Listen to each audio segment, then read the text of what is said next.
PSC के through हम लोग एक अच्छे पद पे जा सकते हैं। तो धीरे धीरे मुझे सर पीएससी के प्रति मेरा रुझान वो बढ़ते गया। तो हमको देखना पड़ेगा सर कि डिमांड क्या है, हमारी जो एग्ज़ाम का डिमांड क्या है, उसके अकॉर्डिंग हमको तैयारी करें तो कम टाइम पे हम लोग अच्छे से उसमें सक्सेस कर सकते हैं। तो इससे ये पता चलता है कि छत्तीसगढ़ सरकार की सोच क्या है, वही चीज़ जो चीज़ है योजनाएं वो आपको प्रश्न के रूप में आती है। मेंस में नंबर लाना नहीं है, मेंस में हमको रैंक लाना है। तो रैंक कहाँ से आपका अप और डाउन होता है उसको देखना पड़ता है।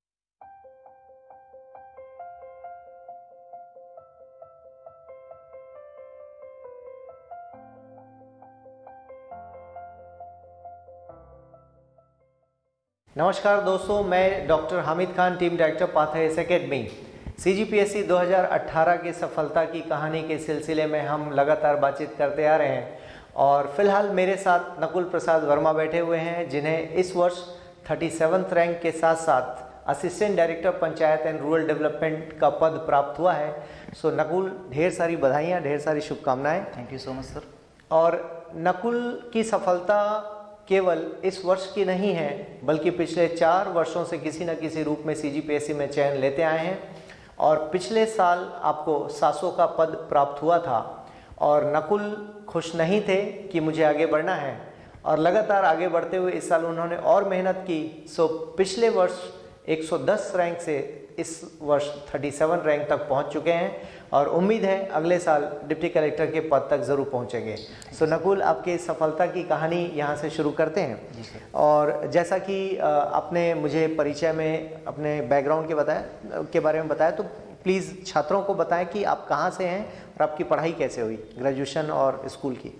सर मैं पाटन से हूँ, पाटन के पास मेरा गांव है कसी करके, वहाँ से हूँ। मैंने सर पाटन में जो शासकीय स्कूल है वहाँ से 12वीं तक की पढ़ाई की थी। उसके बाद सीआईटी रायपुर से मैंने बी मैकेनिकल इंजीनियरिंग के रूप में ग्रेजुएशन किया था, जिसमें ऑनर से मैंने पास किया था। उसके बाद सर मैं शुरू में तो इंजीनियरिंग के फील्ड में ही जाना चाह रहा था जी। तो फिर इंजीनियरिंग की फील्ड में तैयारी करने के लिए गया, लेकिन अनफॉर्चुनेट वहाँ पर सक्सेस नहीं मिल पाया था जी। उसके बाद सर मैं बिलासपुर में पॉलिटेक्निक कॉलेज और मुंगेली और पॉलिटेक्निक बिलासपुर दोनों में, वहाँ मैंने एडहॉक के रूप में टीचर के रूप में भी पढ़ाया था। उसके पश्चात फिर सर मुझे लगा कि बिलासपुर आने के बाद लगा कि पीएससी के थ्रू हम लोग एक अच्छे पद पे जा सकते हैं, एक सिविल सेवा के रूप में हम लोग अच्छे कार्य कर सकते हैं। तो धीरे धीरे मुझे सर पीएससी के प्रति मेरा रुझान वो बढ़ते गया और शुरू में मैंने सर ऐसे ही जब मैं बैठा था जनवरी में, जब मैं आया था बिलासपुर, तो पीएससी की तैयारी करने के लिए मैंने लोगों से पूछा था। तो प्रीलिम्स का मैंने एग्ज़ाम फॉर्म भर चुका था और ये हुआ था कि सर मुझे 2 ही महीने में मैंने प्रीलिम्स पास कर लिए थे। बहुत बढ़िया। तो वो मेरे लिए एक बूस्टअप के रूप में था, मेरा जो कॉन्फिडेंस बढ़ाया। लेकिन उस साल सर मैं जॉब में ही था, तो मेंस की उतनी तैयारी नहीं कर पाया था। नेक्स्ट ईयर मैंने फिर से अच्छे से पीएससी की तैयारी शुरुआत की और उस साल सर मैं इंटरव्यू तक गया था। 276 रैंक मेरा आया था। ओके, ये तीसरा इंटरव्यू था इस वर्ष? जी सर। बहुत बढ़िया जी। फिर सर वो प्रयास मेरा लगातार जारी रहता गया। उसके बाद जब मैंने फिर 2017 पीएससी दिया तो उस समय मुझे 110 रैंक आया और अधीनस्थ लेखा सेवा अधिकारी के रूप में पोस्ट मिला। और सर अभी 2018 में 37 रैंक के साथ असिस्टेंट डायरेक्टर के जो पोस्ट है वो मुझे मिला। बहुत बढ़िया। नकुल की विशेष प्लानिंग रही है प्री और मेंस और साक्षात्कार को लेकर। तो नकुल, सबसे पहले हम प्रीलिम्स के बारे में बात करेंगे, तो प्लीज़ स्ट्रैटेजी के बारे में बात करते हैं। सर प्रीलिम्स के बारे में मैं ये कहना चाहूँगा कि सबसे पहले हमको पीएससी का जो डिमांड है प्रीलिम्स के, उस पर हमको सबसे पहले फोकस करना चाहिए। लोग जो बच्चे जो होते हैं जो तैयारी करने आते हैं, वो क्या करते हैं कि सर कि सिलेबस और जो पुराने जो एग्ज़ाम पैटर्न उस पर फोकस नहीं करके होल सिलेबस पे ज़्यादा फोकस कर पाते हैं। ओके। तो हमको देखना पड़ेगा सर कि डिमांड क्या है, हमारी जो एग्ज़ाम का डिमांड क्या है, उसके अकॉर्डिंग हमको तैयारी करें तो कम टाइम पे हम लोग अच्छे से उसमें सक्सेस कर सकते हैं। तो सबसे पहले ये है कि हमको जो प्रीलिम्स के जो पेपर है 100 नंबर का, उसमें ये है कि हमको कम से कम आप कुछ प्रश्न ऐसे होते हैं जिसको आप छोड़ सकते हो, क्योंकि आपको प्रीलिम्स में क्वालिफाइंग करना है, ये अपने माइंड सेट रखना पड़ता है। तो आपको अगर कुछ सेक्शन आपका वीक है, जहाँ पर आपको लगता है कि आप तैयारी नहीं कर सकते हैं, तो प्रीलिम्स के टाइम आप उसको छोड़ सकते हैं, लेकिन मेंस में आपको कवर करना पड़ेगा, क्योंकि मेंस में आपका एक एक नंबर आपका रैंक डिसाइड करता है। तो प्रीलिम्स में आप सबसे पहले ये देखिए कि आपका स्ट्रॉन्ग पॉइंट क्या है और उन स्ट्रॉन्ग पॉइंट को इतना स्ट्रॉन्ग कीजिए कि वो आपके एग्जाम में नहीं छूटना चाहिए। आपको ये देखना पड़ेगा कि प्रीलिम्स के पेपर में सबसे पहले कि क्या क्या सेक्शन हर साल पूछे जा रहे हैं और उन सेक्शनों को आप अच्छे से तैयारी करेंगे। जैसे मैं एक एग्जांपल दे सकता हूं सर कि सीजीपीएससी में अभी दर्शन और कला संस्कृति जी छत्तीसगढ़ के संदर्भ में मैं बात करूं तो सर, छत्तीसगढ़ के इतिहास जो हर साल उसमें कुछ ना कुछ एक दो प्रश्न ऐसे आते हैं जो नए आते हैं। तो आप सोचिए कि उन प्रश्न कहाँ से आ रहे हैं। तो उनके लिए आप जैसे जो ग्रंथ अकेडमी के जो बुक है उनको आप देखिए, बिहार सर की बुक है उनको देखिए, तो उनके माध्यम से आपको नए जो प्रश्न जो आते हैं वो आपको मिल जाएंगे। पंचायती राज नगरीय निकाय हाल ही में जो चुनाव हुआ उनसे आपसे प्रश्न आएंगे ही आएंगे। इसके साथ साथ इकोनॉमिक सर्वे हो गया, और इस बार जो छत्तीसगढ़ सरकार है सर, उसकी भी उनके जो प्रमुख जो एजेंडा है उन पर भी हमको ध्यान देना चाहिए। बहुत बढ़िया। वर्तमान में सर जो हमारी जो नई सरकार आई है उसका मेन है कि छत्तीसगढ़ की लोक कला संस्कृति को बढ़ावा देना है। जी जी। छत्तीसगढ़ के जो लोगों हैं वहाँ जो छत्तीसगढ़िया जो वाद है उसको बढ़ावा देना है, यहाँ की बोली को बढ़ावा देना है। तो वहाँ से भी प्रश्न आने की संभावना बनती है। बहुत बढ़िया। तो हमको जो नई सरकार की जो योजनाएं लागू की गई है, जी जी, लोक कला संस्कृति में जो प्रमुख तीज त्यौहार वगैरह है और इसके साथ साथ जो आदिवासी नृत्य समारोह है, उन सभी चीज़ों को हमको ध्यान पर रखते हुए अगर हम लोग तैयारी करेंगे तो निश्चित रूप से हम लोग प्रीलिम्स के जो एग्ज़ाम है उसको अच्छे से निकाल क्वालिफाई। देखिए कितनी बढ़िया बात है कि आप एक योजना बनाते हैं और विशेषकर पूर्व प्रश्न को ध्यान में रखकर किया गया विश्लेषण, ये आपको बहुत काम आता है, जो नकुल अभी आपसे शेयर करना चाह रहे हैं। नकुल, इसके अलावा जो करंट अफेयर्स वगैरह है इस पर किस तरह का आपने फोकस किया? क्या खुद से नोट्स बनाए या मार्केट से पढ़ा आपने, क्या किया? सर इसके लिए तो न्यूज़पेपर एक बेस्ट तरीका रहता है। इसके साथ सर मैं जो करता हूँ सर कि डीपीआर जो है हमारा, जो फेसबुक व्हाट्सएप आजकल सभी लोग चलाते हैं, तो फेसबुक के माध्यम से जो छत्तीसगढ़ के जो डीपीआर है, जनसंपर्क विभाग, उसके में आप डेली न्यूज़ एक आता है सर आजकल, उसको भी आप देख सकते हैं। इसके साथ साथ जो सीएमओ हो गया है छत्तीसगढ़ के पॉइंट ऑफ व्यू से देखें तो मुख्यमंत्री के जो प्रमुख जो कार्य रहते हैं उसको वो लोग डेली अपडेट करते रहते हैं। इसके साथ साथ जनमन का एक जो भी नया पत्रिका जो जारी सरकार संवाद के द्वारा जो जारी, उसको भी आप लोग देख सकते हैं। इससे ये पता चलता है कि छत्तीसगढ़ सरकार की सोच क्या है जी, और उन्हीं प्रश्नों को वही चीज जो चीज़ है योजना है वो आपको प्रश्न के रूप में आती है। इसके साथ साथ नेशनल के रूप में जैसे सर हमारे यहाँ तो दैनिक भास्कर एक न्यूज़पेपर रहता है जी, टेलीग्राम से सब लोग जुड़े हुए रहते हैं, तो आप दैनिक जागरण का न्यूज़पेपर आपको फ्री में अवेलेबल हो जाता है नेशनल एडिशन, नेशनल के लिए। तो आप वहाँ का संपादकीय और दैनिक जागरण का जो न्यूज़पेपर है उसको आप पढ़ सकते हैं, तो वो आपके लिए बेनिफिट रहेगा। तो न्यूज़पेपर हो गया और मैगजीन का सहारा आप बाद में ले सकते हैं समअप करने के लिए। बहुत बढ़िया। देखिए न्यूज़पेपर की इम्पोर्टेंस को बिल्कुल भी नकारा नहीं जा सकता, और मैं अक्सर कहता हूँ क्लासरूम में भी कि it should be treated like a subject, इसे एक विषय के रूप में पढ़ा जाना चाहिए, नोट्स भी बनाया जाना चाहिए। ओके नकुल, प्री के बाद समय बहुत कम बचता है जी सर, तो इसके बीच जो 90 दिन की रणनीति होती है खासकर मुख्य परीक्षा के लिए, वो कैसी होती है आपकी रणनीति? सर जब मैं प्री की तैयारी करता हूं तो कई लोग क्या करते हैं कि प्री को रटने की कोशिश में रहते हैं, तो लिखने का काम कम करते हैं। तो मैं ये बोलना चाहूँगा कि आप लिखने का काम शुरू से ही करते रहिए। ओके। जब आप प्रीलिम्स की तैयारी करते हैं तो कुछ नोट्स बनाते हैं, शॉर्ट पॉइंट्स हम लोग जो बनाते हैं, उसी शॉर्ट पॉइंट्स को आप ये समझिए कि वो आपके मेंस के लिए भी काम आए। बहुत बढ़िया। और ऐसे नोट्स बनाएं कि फालतू चीज़ों को न रख के सिर्फ काम की चीज़ों के ही नोट्स बनाएं। एक और नया बुक बनाने की जगह आप ऐसा नोट्स बनाएं जो आपको 4 दिन में रिवीजन करने में भी सहायता मिले। ओके। जब मेंस का एग्जाम देने जाए तो बहुत बढ़िया। तो मेंस के टाइम सर जो हम लोग का जो समय कम रहता है उसमें ये रहता है कि हमको फोकस करना पड़ता है कि किन सब्जेक्टों पे हमको ज़्यादा मेहनत करना है। बहुत बढ़िया। जिससे हम लोग मेंस में नंबर लाना नहीं है, मेंस में हमको रैंक लाना है। तो रैंक कहाँ से आपका अप और डाउन होता है उसको देखना पड़ता है। कौन से ऐसे सब्जेक्ट है जिसमें आप ज़्यादा स्कोर करके आपका रैंक ऊपर आ सकता है, और कुछ ऐसे सब्जेक्ट है जिसमें आपका सबका एवरेज नंबर ही जाता है सर। बहुत बढ़िया। तो उसमें आप तैयारी तो कर सकते हैं, लेकिन जो स्कोरिंग मार्क्स है उस पर हमको ज़्यादा फोकस करना चाहिए। बहुत बढ़िया। मैं पेपर वाइज डिस्कशन करना चाहूँगा सर। हाँ बिल्कुल बात कर सकते हैं। पेपर 1 जो हमारा लैंग्वेज होता है जी, अब सर लैंग्वेज में संस्कृत हट गया है, तो लोगों का जो पहले नंबर 120 का जो एवरेज जा रहा था अब वो 140 पहुंच गया है। इस वर्ष भी आए हैं। हाँ, इसी वर्ष के अकॉर्डिंग में जो नया सिलेबस उसके अकॉर्डिंग में बात करना चाहूँगा। तो लैंग्वेज आपके लिए सबसे महत्वपूर्ण सब्जेक्ट है। आपको डेली लैंग्वेज का जो टॉपिक है उसको पढ़ना ही पड़ेगा। बहुत बढ़िया। अगर आप लैंग्वेज नहीं कर पा रहे हैं तो आप समझ लीजिए कि आपको कहीं ना कहीं जो पोस्ट मिलने वाली है उससे आप पीछे होते जा रहे हैं। तो लैंग्वेज आपका डेली डोज के रूप में होना चाहिए जी। दूसरा सर एसे अब 4 एसे हो गया है, आपको उसमें शब्द सीमा कम कर दी गई है, लेकिन एसे का जो है वो आपके लिए वो भी बहुत महत्वपूर्ण रहता है। किसी को एसे में 140 मिलता है और किसी के एसे में 100 नंबर मिलता है। जो 40 नंबर आपके लिए 400 रैंक का भी जो रैंक डिसाइड कर सकता है, गैप जो होता है, क्योंकि एक नंबर से एक रैंक बनता है। जी जी। तो ऐसे के लिए मैं ये बोलना चाहूँगा सर कि आप डेली न्यूज़पेपर पढ़िए, सरकार की योजनाओं को देखिए, करंट में क्या चल रही है उनको देखिए।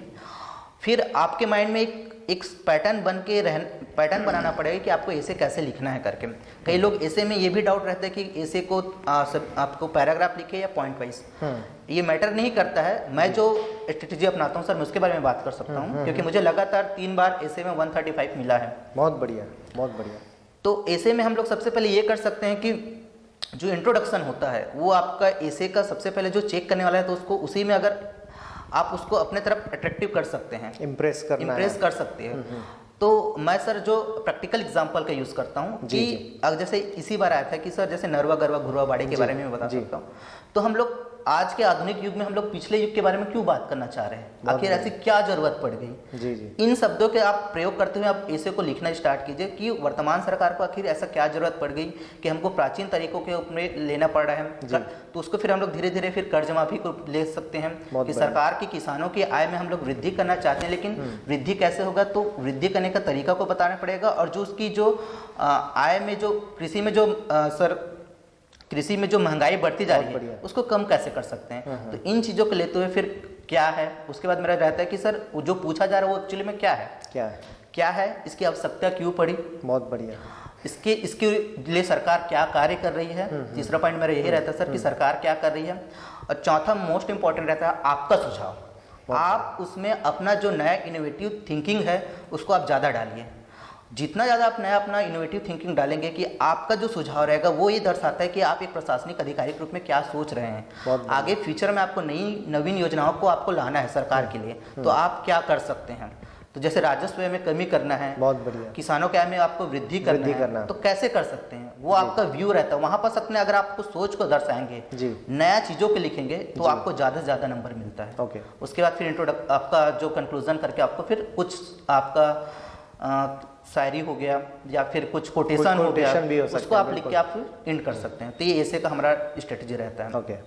तीसरा पेपर है सर हिस्ट्री और कॉन्स्टिट्यूशन और हमारा जो छत्तीसगढ़ का हिस्ट्री रहता है। ये आप मेंस आपका प्रीलिम्स के टाइम ही तैयारी करते रहिए, उसी से आपका ये पेपर हो जाता है। यहाँ पर हम समझ सकते हैं कि इंटीग्रेटेड अप्रोच की आप बात कर रहे हैं और इंटीग्रेटेड अप्रोच में पढ़ाई की आपने। जी सर। खासकर प्री के टाइम पर मेंस को ध्यान में रखें, मेंस के टाइम पर प्री को ध्यान रखें। वेरी गुड जी, आगे बढ़िए। तो सर इस पेपर में ये बोलना चाहूँगा, क्योंकि लेंदी पेपर रहता है, आपको पहले से इसके लिए तैयारी करके रखना पड़ेगा। और ये बोलना चाहूँगा कि आप कोई भी जो टॉपिक हो रहा है उसको आप 100 शब्दों में करके जाइए।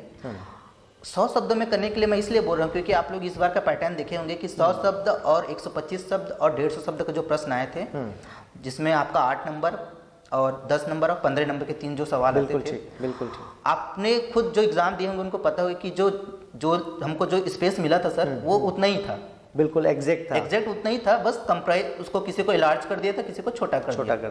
तो हम अगर 100 शब्दों की तैयारी करेंगे सारे टॉपिक्स का, तो हम उसको 150 में भी लिख सकते हैं, हम उसको 125 में भी लिख सकते हैं, 100 में है उसको 60 में भी लिख सकते हैं और 30 शब्दों में भी लिख सकते हैं। बहुत बढ़िया। तो सारे जो टॉपिक्स हैं उसको आप 100 आप ऐसे सोचिए कि मुझे इस 100 शब्द का एक प्रश्न लिखना है, उसके अकॉर्डिंग आप उसको तैयारी कीजिए।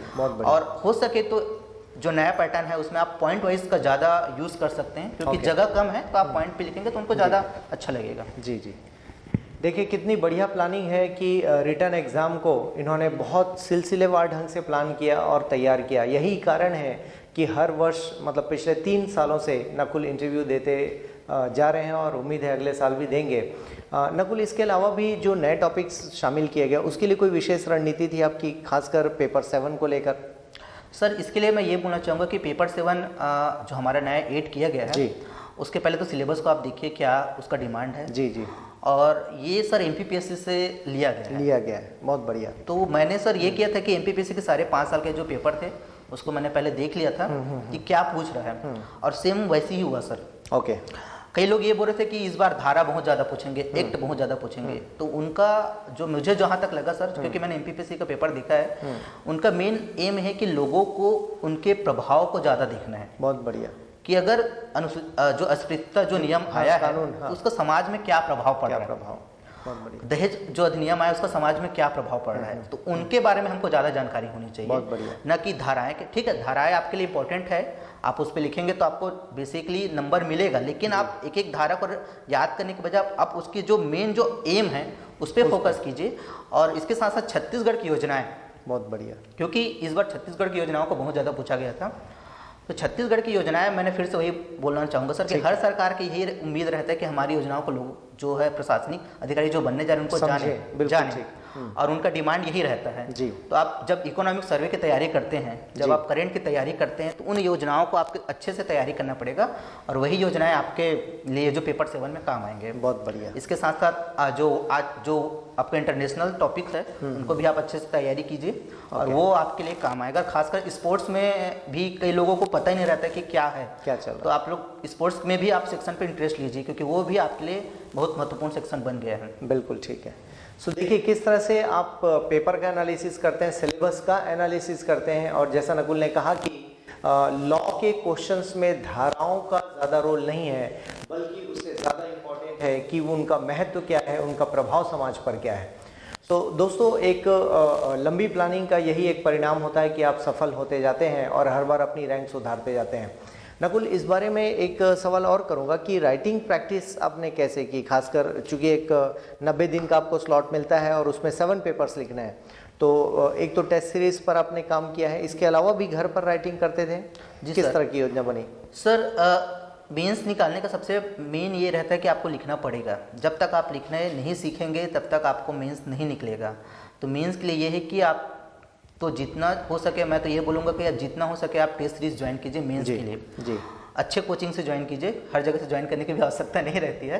तो आप टेस्ट सीरीज ज्वाइन कीजिए। टेस्ट सीरीज में ये देखिए कि कहाँ पे आपके नंबर कम आ रहे हैं, कहाँ पे आपके नंबर अच्छे आ रहे हैं। जहाँ पे आपके नंबर कम आ रहे हैं उस पर सुधार कीजिए। बिल्कुल ठीक। और जितना आप लिखेंगे उतना ही आपका राइटिंग स्किल अच्छा आएगा। बहुत बढ़िया। आपका राइटिंग इम्प्रूव भी होगा और जितना आप राइटिंग इम्प्रूव करते जाएंगे उतना ही आपका मेंस का नंबर मिलते जाएगा। बहुत बढ़िया। इसमें एक और चीज़ कहना चाहूँगा सर कि बहुत सारे बच्चे जिसका मेंस नहीं निकल पाता है उनके लिए मैं ये कहना चाहूँगा कि आप पहले आप आरटीआई के माध्यम से अपना आंसर शीट भी देखिए कि किन सेक्शनों में आपको नंबर कम मिल रहा है और किन सेक्शन में आपका नंबर अधिक मिल रहा है। बहुत बढ़िया। और जिन सेक्शंस पे आपका नंबर कम मिल रहा है उस पर आप इम्प्रूवमेंट कीजिए। अगर आप सुधार नहीं करेंगे तो आप वहीं के वहीं रह जाएंगे। तो सुधार की एक प्रक्रिया लगातार सतत बनती रहनी चाहिए। बहुत बढ़िया, बहुत बढ़िया। और टेस्ट सीरीज बहुत ज़्यादा इंपॉर्टेंट है सर। और मैं वही बोलूँगा कि मैं हमेशा से लिख लिख के पढ़ता था। जी जी। मेरा अभी भी आदत है कि मैं कोई चीज़ पढ़ता हूँ तो लिख के ही पढ़ता हूँ। तो लिख के पढ़ने का फायदा ये रहता है कि भले आप रफ में ही लिखे, लेकिन आपको जो लिखने का जो प्रैक्टिस है वो बनते रहता है। क्योंकि आपको सर 3 घंटे में आपको सारे क्वेश्चन अटेम्प्ट भी करना रहता है। अगर एक क्वेश्चन भी अटेम्प्ट कर आपका छूट जा रहा है मतलब समझ लीजिए कि आप कहीं ना कहीं पीछे हो रहे हैं। ये भी एक जरूरी है। ठीक है। लास्ट ईयर भी हमने टेस्ट सीरीज लिया, उसके पहले भी लिया नकुल। टेस्ट सीरीज के बाद मॉडल आंसर से कोई लाभ मिला आपको? जो जिस तरह से पाथ मॉडल आंसर रिलीज कर रहा था कंटेंट वाइज, उसमें फैक्ट वाइज, तो उन सब का बेनिफिट आपको मिलता रहा? जी सर, बिल्कुल ही। मॉडल आंसर हमको ये गाइड करता है सर कि हमको कहाँ पे कैसे अप्रोच लगाना है। जी जी। मॉडल आंसर एक प्रकार से रेप्लिका रहता है सर कि आप उसी अप्रोच पे आप आंसर अगर लिखेंगे तो आपको अच्छे से अच्छे नंबर मिलेंगे। और निश्चित ही पाथ एकेडमी ने जो काम किया सर वो सराहनीय रहा है जी, जिससे मुझे बहुत ज़्यादा हेल्प मिला है। ओके, ठीक है। नकुल, इसके अलावा एक बड़ी गलती जो छात्र करते हैं, मेंस देने के बाद वो बिल्कुल शांत बैठ जाते हैं, इंटरव्यू की तैयारी नहीं करते, इस मामले में आपने अलग क्या किया? सर, इंटरव्यू आपका शुरू से ही चलते आता है। आपका जो व्यक्तित्व है आप 1-2 दिन में नहीं बना सकते, 1 महीने में नहीं बना सकते। आपको आपका लगातार सतत प्रक्रिया है। जैसे ही आप जब प्रीलिम्स की तैयारी कर रहे हैं उसी समय से ही आपको इंटरव्यू की तैयारी आपका स्टार्ट हो जाता है। आपको सब्जेक्ट का आपका पहले, क्योंकि इंटरव्यू में 3 चीज़ों पे मेनली बात होता है सर। एक तो आपका बायोडाटा होता है, दूसरा आपका ग्रेजुएशन होता है और तीसरा आप जो पीएससी के थ्रू जो आप पढ़े हुए हैं वो रहता है। तो बायोडाटा निश्चित हुआ तो आपके ऊपर रिलेटेड रहता है जी। उसमें भी बहुत सारे लोग अपने आप को ही मतलब जो जानकारी उसमें कमी पाया जाता है, तो उसको तो ये है कि आप अपने आप को पहले जानिए जी। दूसरा, ग्रेजुएशन भी आपके लिए उतना ही महत्वपूर्ण है जिस विषय से आपने पढ़ाई किया है। और तीसरा सर, सब्जेक्ट विषय। तो सब्जेक्ट विषय में सर मेनली करंट अफेयर पूछे जाते हैं, संविधान के क्वेश्चन पूछे जाते हैं, जियोग्राफी पूछे जाते हैं और हिस्ट्री, ये 4 सेक्शन और इकोनॉमिक 5 सेक्शनों से ज़्यादा आता है सर। तो वो हम लोग प्रीलिम्स की तैयारी करते ही हमको वो ऑटोमेटिक हमारे लिए वो तैयारी होते जाता है। तो हमको उस पर ध्यान देना चाहिए। और इंटरव्यू आपका बहुत बड़ा इंपॉर्टेंट फैक्टर रहता है। किसी को पोस्ट मिलने पे और किसी के पोस्ट नहीं मिलने पे बहुत बड़ा रोल निभाता है, प्ले करता है। तो मैं यही कहना चाहूँगा कि इंटरव्यू का भी तैयारी आप उसी सीरियसनेस से कीजिए जिस तरह से आप प्रीलिम्स और मेंस की तैयारी करते हैं। ओके, बहुत बढ़िया मार्गदर्शन यहाँ पर आप देख पा रहे हैं कि किस तरह से इंटरव्यू को भी प्लान करना चाहिए। Definitely right from first day ये आपकी पर्सनालिटी से जुड़ा हुआ मुद्दा होता है। उसके बावजूद भी मेंस के बाद आप तैयारी करते हैं, मॉक देते हैं और उसके बाद आप परफॉर्म करते हैं। ओके नकुल, मेरा अगला सवाल आपके लास्ट जॉब से होगा कि सासू की पोस्ट क्या है, इसके बारे में हम चर्चा करते हैं। और क्योंकि छात्रों को फॉर्म भरते वक्त ये कन्फ्यूज़न रहता है कि ये सबऑर्डिनेट अकाउंट सर्विस ऑफिसर क्या चीज़ है, या अधीनस्थ लेखा सेवा अधिकारी, तो प्लीज़ बताएं जॉब प्रोफाइल के बारे में। सर ये वित्त विभाग का एक पद है, वित्त सेवा, इसके अंदर वित्त सेवा का अधिकारी बनते हैं हम लोग। इसमें सर जैसे ही हम लोग जब ज्वाइनिंग लेते हैं तो कम से कम 60 से 8 महीने की हमारी ट्रेनिंग होती है। बहुत बढ़िया। 60 से 8 महीने की जो ट्रेनिंग होती है उसके दौरान आपको निमोरा ट्रेनिंग में फाउंडेशन इंडक्शन दोनों का ट्रेनिंग होता है। मंत्रालय ट्रेनिंग होता है, बहुत बढ़िया। एजी ऑफिस में ट्रेनिंग होता है, महालेखाकार में, विधानसभा में ट्रेनिंग होता है और आरबीआई में ट्रेनिंग हमारा होता है। ओके, बहुत बढ़िया। तो 60 से 8 महीने आप बहुत ज़्यादा बिजी रहने वाले रहेंगे। आपको 60 से 8 महीने ये रहेगा कि आपको पता ही नहीं रहेगा आपको रहना कहाँ है। बहुत बढ़िया। उसके बाद जब आपको ट्रेजरी में जब अटैचमेंट कर देता है सर, उसके बाद आप 1.5 साल के लिए एक प्रकार से आपको फुल टाइम मिलने वाला है आपके तैयारी करने के लिए। बहुत बढ़िया। तो एक प्लेटफॉर्म मिलता है और बहुत सारे जो टॉपर बनते हैं वो सासों से ही बनते हैं। उसका मुख्य कारण यही क्योंकि हमारे को सुहा सर हो गए, वैष्णव मैम हो गई, हाँ, इससे पहले 2-3 और जो टॉपर थे वो सासों में ही थे। हिमांचल साहू भी। हाँ, हिमांचल साहू सर थे। तो सासों का मेन ये रहता है। उसके बाद आपके टाइम मिलता है, तो जिनको आगे बढ़ना है, जिनको पीएससी में और आपको आगे बढ़ना है, तो उनके लिए मैं ये कहना चाहूँगा कि इस पद में आने के बाद आपको समय मिलेगा, थोड़ा दिन आपको टाइम लगेगा, लेकिन उसके बाद आपको समय मिलेगा और आप अच्छे से इसका इम्प्रूव कर सकते हैं। और क्योंकि सर जो कुछ लोग एनटी को प्रेफर करते हैं, तो नायब तहसीलदार को, तो नायब तहसीलदार के बाद ये रहता है कि उनके पास फिर समय की कमी रह जाती है। तो मैंने बहुत सारे लोगों को देखा कि जो फिर नायब तहसीलदार बन जाते हैं फिर वो नायब तहसीलदार ही रहते हैं। बहुत कम लोग जो होते हैं इंप्रूव कर पाते हैं, उनके पास काम का बर्डन बहुत ज़्यादा हो जाता है। हम लोग को सर 60 से 8 महीने तक सिर्फ ट्रेनिंग करना रहता है। उसके बाद फिर थोड़ा सा डिपार्टमेंट एग्जाम क्लियर करना पड़ता है, तो उतना ज़्यादा हार्डवर्क नहीं रहता है, तो आप अपने पढ़ाई पे अच्छे से फोकस कर सकते हैं। तो ये पूरी ट्रेनिंग सिर्फ रायपुर में होती है या फिर और कहीं भी होती है? सर जैसे निमोरा ट्रेनिंग तो निमोरा में ही होता है, इंडक्शन और फाउंडेशन। उसके बाद सर जो मंत्रालय है तो उसके हमको मंत्रालय जाना पड़ता है, जी जी, विधानसभा में जाना पड़ता है। तो रायपुर में ही रहता है सर। तो हम लोग रायपुर में ज़्यादातर समय रहते हैं। उसके बाद फिर अपने अपने जिसको जो जहाँ जाना रहता है वहाँ मिल जाता है। ओके, मेनली काम में क्या चीज़ है, इसमें करना क्या पड़ता है किसी ऑफिसर को? सर ये वित्त विभाग का कार्य है। इसके अंतर्गत आपको वित्त विभाग के जो दायित्व सौंपे जाते हैं, इसमें हम लोग को ये रहता है सर कि जैसे हम लोग का कोर जो रहता है, मेन काम रहता है, उसमें ट्रेजरी के अंतर्गत हमको एक सहायक कोषाला अधिकारी का कार्य मिलता है। ओके। तो ट्रेजरी के अंदर आप लोग सहायक कोषाला का अधिकारी के रूप में कार्य करेंगे। अगर आपको ज्वाइंट डायरेक्टर में अगर आपको मिलता है जी, तो वहाँ पर सहायक लेखा परीक्षण अधिकारी के रूप में कार्य करेंगे। मेन काम ये रहता है कि वहाँ पेंशन और जो हमारे वेतन भत्ते होते हैं उनको यहाँ पर देखना होता है। अगर आप अदर डिपार्टमेंट में जाते हैं, क्योंकि सर ये ऐसा पोस्ट है जिसमें आपको सभी विभागों में कार्य करने का मौका मिलता है। बहुत बढ़िया। दूसरा ये कैडर पोस्ट है, तो आपका प्रमोशन चैनल भी इसका बहुत अच्छा है। अच्छा, इसमें आप वित्त अगर इस पद में ही रहते हैं, अगर आप नहीं जंप नहीं कर पाते हैं, इस पद में रहते हैं, तो आप फाइनेंस कंट्रोलर तक बन सकते हैं। अच्छा। और अगर आप अकाउंट ऑफिसर बनते हैं तो सर आपको आईएएस अवार्ड भी हो सकता है। हमारे जो पूर्व पीएससी के जो चेयरमैन थे विश्वकर्मा सर, वो फाइनेंस डिपार्टमेंट से ही थे सर, और वो आईएएस अवार्डेड हुए थे और वो फिर आईएएस बन गए थे। तो कैडर चैनल है, प्रमोशन इसमें सिस्टम बहुत अच्छा है। बहुत अच्छा। वही है कि कभी लगता है कि किसी प्रशासनिक अधिकारी को, मैं प्रशासनिक अधिकारी बनने के बाद मुझे पावर मिलना चाहिए, कार मिलनी चाहिए, ये सारी चीज़ें अगर आप डिमांड में रखते हो तो इस पद में नहीं मिलने वाली है। पहले से मैं बता देना चाहता हूँ, ये आपको शांति प्रिय जॉब है। आपको 5 बजने के बाद आप मस्त आराम से घर पे अपने फैमिली को टाइम दे सकते हैं, अपने आप को टाइम दे सकते हैं, और ये आप अगले एग्जाम की तैयारी कर सकते हैं। बहुत बढ़िया। सो देखिए किस तरह से एक सिस्टमेटिक तैयारी का परिणाम यहाँ पर देख पा रहे हैं हम लोग। इसके अलावा मैं एक और सवाल पूछना चाहूँगा। आप चूँकि पाटन से हैं, पाटन के क्षेत्र से बिलोंग करते हैं, तो पाटन में भी बहुत सारे बच्चे तैयारी कर रहे होंगे। उन बच्चों को देखकर कुछ आपने सोचा होगा कि इनको ये तरीका, तो आज इस वीडियो के माध्यम से आप मार्गदर्शन दे सकते हैं। तो पाटन के क्षेत्र के बच्चों को क्या कहना चाहेंगे? सर मैं ये बताना चाहूँगा कि मैं पाटन का शायद पहला छात्र हूँ जो मैं पीएससी से सेलेक्ट हुआ हूँ। अच्छा, बहुत बढ़िया। मेरे क्षेत्र से सर ऐसे नहीं है कि स्टूडेंट तैयारी करते हैं, लेकिन इस फील्ड में कम आते हैं। ज़्यादातर आईआईटी और पीएमटी वगैरह का तैयारी करते हैं भिलाई, क्योंकि सर वो लोग भिलाई जाते हैं तैयारी करने, और भिलाई में जो रहता है आईआईटी पे टेक्निकल ज़्यादा रहता है, टेक्नोलॉजी उस पर उन लोग टेक्निकल में चले जाते हैं। तो पाटन के जो क्षेत्र के स्टूडेंट को मैं यही कहना चाहूँगा कि सिविल सेवा के माध्यम से आप उच्च पद पे जा सकते हैं, लोगों के मध्य काम करने का मौका मिलता है, और ये एक ऐसा प्लेटफॉर्म देता है जिसके माध्यम से आपको न केवल आपको कार्य करने में आपको आनंद आएगा। इसके साथ साथ आप जनता के बीच जाकर जो अपने जो मूलभूत जो उद्देश्य हैं, अगर आप करना चाहते हैं वाकई में मैं कुछ करना चाहता हूँ, तो आप जाकर आपको एक प्लेटफॉर्म मिलता है, आप लोगों के लिए कुछ कर सकते हैं जो आपको निश्चित ही आपको बाद में आपको एक नाम देगा सर। तो मैं पाटन के क्षेत्रों को ये कहना चाहूँगा कि अगर आप कभी भी अगर मुझसे संपर्क करने की चाहेंगे, जी बिल्कुल, कभी भी आपको तैयारी करने का अगर मौका मिले, कुछ जानकारी की आवश्यकता पड़े, तो मैं निश्चित ही आप लोगों के लिए समय देने के लिए मैं हमेशा तैयार रहूँगा। और मैं चाहूँगा कि मेरे क्षेत्र से बहुत सारे लोग आगे चलकर CGPSC में चयनित हों। बहुत बढ़िया। नकुल, मेरा आखिरी सवाल कि डूज एंड डोंट्स जैसी कोई चीज़ है कि अब तक तो हमने बात की कि क्या करना चाहिए क्या नहीं करना चाहिए, जैसी भी कोई चीज़ दिमाग में है? हाँ सर, बहुत सारी चीज़ें हैं बच्चों को नहीं करना चाहिए।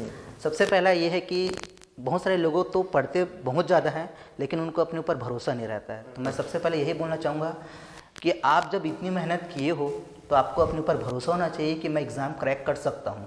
अगर आपको खुद के ऊपर भरोसा नहीं रहेगा तो फिर कैसे बनेगा? बहुत बढ़िया। प्रीलिम्स एग्ज़ाम में सर कई लोगों को मैंने देखा है कि जी 12-12 घंटे तैयारी करते हैं लेकिन सिली मिस्टेक के कारण उनका प्रीलिम्स नहीं निकलता है। 10 नंबर से चूक जाते हैं, 5 नंबर से चूक जाते हैं। उसका कुछ और कोई कारण नहीं है, उसका सिर्फ यही कारण है उसके अंदर जो डर है। तो आप लोग इतना दिन से आप लोग साल भर से तैयारी करते आ रहे हैं, अभी 9 तारीख को एग्ज़ाम है, तो मैं ये सबसे पहले ये कहना चाहूँगा कि आप कूल होके, जितना आप कूल होकर एग्ज़ाम देने चाहेंगे, जितना आप सावधानी से प्रश्नों को पढ़ेंगे, क्योंकि कई प्रश्नों में रहते हैं कि क्या करना है क्या नहीं करना है, नहीं पर ध्यान नहीं पे ध्यान नहीं देते हैं। बहुत बढ़िया, उन चीज़ों पे ध्यान दीजिए। इसके साथ साथ कई प्रश्न ऐसे होते हैं जिसको आपको हिंदी में अगर समझ नहीं आ रहा है तो आप इंग्लिश का भी रीड कर लीजिए, वो आपका 2 नंबर आपको लॉस करेगा जो प्रीलिम्स नहीं निकाल पाता है। ठीक बात है। तो आपको अपने ऊपर भरोसा करना पड़ेगा और निडर होकर आपको प्रीलिम्स का एग्ज़ाम देना पड़ेगा। बहुत बढ़िया। दूसरा चीज़ ये है कि सर आप जब मेंस की तैयारी कर रहे हैं तो आपको लिखना पड़ेगा। बिना लिखे अगर आप नहीं अगर मैं लिखूंगा नहीं, अगर आप सोचेंगे तो आपका मेंस नहीं निकलने वाला है। आपको राइटिंग प्रैक्टिस जितना हो सके उससे अधिक करना पड़ेगा और एक प्लानिंग के थ्रू आपको मेंस की तैयारी करना पड़ेगा। अगर आप प्लानिंग के थ्रू मेंस की तैयारी नहीं कर पाएंगे तो 4 महीने में आपका मेंस नहीं निकल पाएगा। तो प्लानिंग जरूरी है। तीसरा ये बोलना चाहूँगा सर कि टेस्ट सीरीज ज्वाइन कीजिए और जितना हो सके प्रीलिम्स के लिए भी और मेंस के लिए जितना आप प्रैक्टिस करेंगे उतना ही आपके अंदर एक्यूरेसी आते जाएगा। तो टेस्ट सीरीज बहुत ज़्यादा जरूरी है इस फील्ड में अगर सेलेक्ट होना है तो। और चौथा है अच्छे जगह से पढ़ना। ये नहीं कि आप कहीं भी जाके पढ़ रहे हैं, अच्छे जगह से पढ़ने से ये फ़ायदा होगा कि आपका जो 2-3 साल बर्बाद होने वाला है वो नहीं होगा, आपको 1 साल के अंदर ही आपको सारी चीज़ें मिल जाएंगी। तो कई लोग क्या करते हैं सर, अलग अलग जगह से जो करते रहते हैं उनके लिए मैं ये बोलना चाहूँगा कि आप पहले से अपने माइंड में जांचिए, परखिए और समझिए कि कहाँ जाने से मेरा जो सिलेबस है वो कंप्लीट हो सकता है। और क्योंकि जब तक अगर वो सिलेबस कंप्लीट नहीं करा पा रहे हैं मतलब समझ लिए कि वो आपके लिए लॉस हो रहा है। तो आप उन चीज़ों को समझिए, उसके बाद फिर आप इस फील्ड में आइए। तो ये कुछ जो चीज़ें जो नहीं करनी चाहिए उसके अंतर्गत ये आती हैं। बहुत बढ़िया। नकुल से बात करके आप सभी को बहुत जानकारी प्राप्त हुई होंगी और आगे भी इस तरह की जानकारी के लिए आप संपर्क में बने रहिए दोस्तों। और आपने देखा कि 4 साल तक तैयारी के बाद हर साल इंटरव्यू देना मायने रखता है और डेफिनेटली उन्होंने अपने रैंक में सुधार किया है, 37 रैंक तक पहुंच चुके हैं और उम्मीद है अपनी मेहनत से नकुल अगले साल और फिर डिप्टी कलेक्टर के पद तक भी पहुंचेंगे। नकुल, ढेर सारी शुभकामनाएं आपको और आप सभी दर्शकों का बहुत धन्यवाद। आप सभी प्रश्न पूछते रहिए और नकुल से भी संपर्क में रहिए, बने रहिए और उम्मीद है अगले साल हम इसी स्टूडियो में आपसे डिप्टी कलेक्टर के तौर पर बात करेंगे और ढेर सारी शुभकामनाओं के साथ यहाँ पर आप सभी से विदा लेते हैं। थैंक यू, धन्यवाद।